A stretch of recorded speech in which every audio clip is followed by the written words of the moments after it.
قرآن پاک میں حضرت یونس علیہ السلام کا ذکر بار بار آیا ہے۔ آپ ملک عراق کے شہر نینوے میں پیدا ہوئی تھے، جس شہر کی طرف آپ علیہ السلام کو نبی بنا کر بھیجا گیا تھا اس کی آبادی 1,00,000 یا اس سے کچھ زیادہ تھی۔ آپ علیہ السلام بھی لوگوں کو بت پرستی سے منع کرتے، اس بات سے آپ علیہ السلام کی قوم آپ کی دشمن ہو گئی۔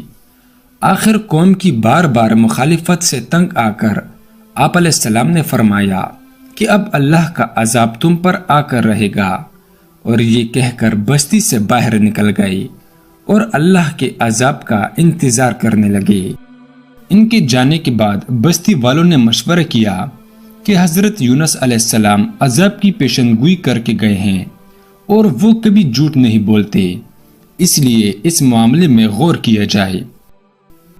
چنانچہ انہوں نے دیکھا کہ حضرت یونس علیہ السلام رات کو بستی سے باہر نکل گئے اور صبح کے وقت عذاب کے آثار ظاہر ہونے لگے، تو ان کو یقین ہو گیا کہ اب ہم ہلاک ہونے والے ہیں۔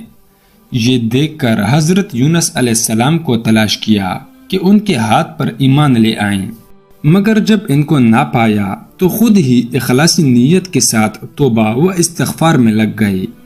بستی سے باہر ایک میدان میں نکل آئے، عورتیں، بچے اور جانور سب اس میدان میں جمع کر دیے گئے اور ٹاٹ کے کپڑے پہن کر عز و زاری کے ساتھ عذاب سے پناہ مانگنے میں اس طرح مشغول ہوئے کہ پورا میدان آہو بکا سے گونجنے لگا۔ اللہ تعالیٰ نے ان کی توبہ قبول کر لی اور ان سے عذاب ہٹا دیا۔ ادھر حضرت یونس علیہ السلام بستی سے باہر اس انتظار میں تھے کہ اب اس قوم پر عذاب نازل ہوگا، مگر عذاب نازل نہ ہوا۔ قوم کی توبہ و استغفار کا ان کو علم نہ تھا، اس لیے ان کو یہ فکر لاحق ہو گئی کہ اب اگر میں بستی میں گیا تو مجھے جھوٹا قرار دے کر قتل کر دیا جائے گا، کیونکہ ان کی بستی والوں کا قانون یہی تھا کہ جھوٹے آدمی کو قتل کر دیتے تھے۔ اس بنا پر حضرت یونس علیہ السلام نے یہاں سے ہجرت کرنے کا ارادہ کر لیا اور شہر سے باہر نکل کھڑے ہوئے اور چلتے گئے یہاں تک کہ بحر روم کے کنارے پہنچ گئے۔ وہاں ایک کشتی جانے کے لیے تیار تھی، اس پر سوار ہو کر وہ روانہ ہو گئے۔ جب کشتی بیچ سمندر میں پہنچی تو رک گئی۔ ملاح نے کہا، اس کشتی میں کوئی غلام ہے جو اپنے مالک سے بھاگ کر آیا ہے، جب تک وہ نہیں اترے گا کشتی نہیں چلے گی۔ حضرت یونس علیہ السلام بول اٹھے کہ وہ بھاگا ہوا غلام میں ہوں، مجھے سمندر میں ڈال دو۔ کشتی والے چونکہ آپ علیہ السلام کو جانتے تھے، اس لیے آپ کو پانی میں ڈالنے پر تیار نہ ہوئے اور کرا ڈالنے کا فیصلہ ہوا۔ چنانچہ کئی مرتبہ کرا ڈالا گیا، ہر مرتبہ آپ علیہ السلام ہی کا نام نکلا۔ آخر کار لوگوں نے آپ کو دریا میں ڈال دیا۔ اللہ کا کرنا ایسا ہوا کہ ایک مچھلی دیر سے منہ کھولے کھڑی تھی، اس نے اللہ کے حکم سے آپ کو نگل لیا۔ لیکن حضرت یونس علیہ السلام برابر اللہ کی پاکی اور بزرگی بیان کرتے رہے۔ اگر آپ علیہ السلام اللہ کی پاکی اور بزرگی بیان کرنے والے نہ ہوتے تو قیامت تک مچھلی کی پیٹ میں رہتے، مگر اللہ تعالیٰ بے حد مہربان اور رحم کرنے والے ہیں۔